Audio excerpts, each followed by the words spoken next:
Hello, আসসালামু আলাইকুম প্রিয় দেশবাসী। আশা করি সকলেই ভালো আছেন। আমি আলহামদুলিল্লাহ ভালো আছি। তো আমি সকালে ঘুমের থেকে একটা নিউজ দেখলাম। আমাদের ডক্টর মোহাম্মদ ইউনূস সাহেব রংপুরে গেছে আবু সাহেবদের ফ্যামিলি দেখার জন্য এবং তাদের সান্ত্বনা দেওয়ার জন্য। তো আলহামদুলিল্লাহ এই কাজটা অনেক ভালো করছে ডক্টর মোহাম্মদ ইউনূস সাহেব। তাদের ফ্যামিলিদেরকে সান্ত্বনা দেওয়ার জন্য গেছে এবং সমন্বয়ক যারা আছে তারাও গেছে।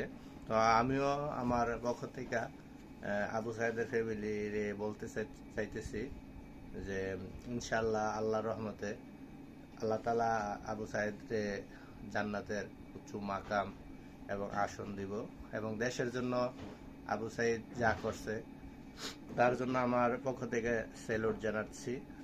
আবু সাইদকে অনেক ভালো এবং মেধাবী একটা ছেলে ছিল সবাই বলতেছে।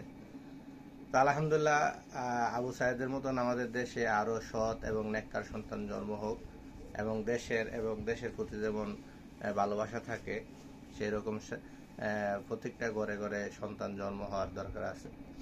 আমাদের দেশটা এখন গড়ানোর দায়িত্ব এখন আমাদের স্টুডেন্ট ভাইদেরকে, স্টুডেন্ট বোনদেরকে আল্লাহর রহমতে একটা সুযোগ আল্লাহ তালা গড়াই দিছে। তো আশা করি আল্লাহর রহমতে আমাদের স্টুডেন্ট ভাইয়েরা, স্টুডেন্ট বোনেরা সুন্দর এবং সুশৃঙ্খল একটা দেশ উপহার দিব আমাদেরকে। তো দেশের বাইরে থেকে এবং দেশের থেকে যারা শুনতেছেন আমার ভিডিওটা, লাইক কমেন্ট শেয়ার করবেন এবং কমেন্ট করে জানাবেন কিরকম হচ্ছে ভিডিওটা। তো আমি আসতেছি ইনশাল্লাহ নেক্সট ভিডিও নিয়ে। ভালো থাকবেন।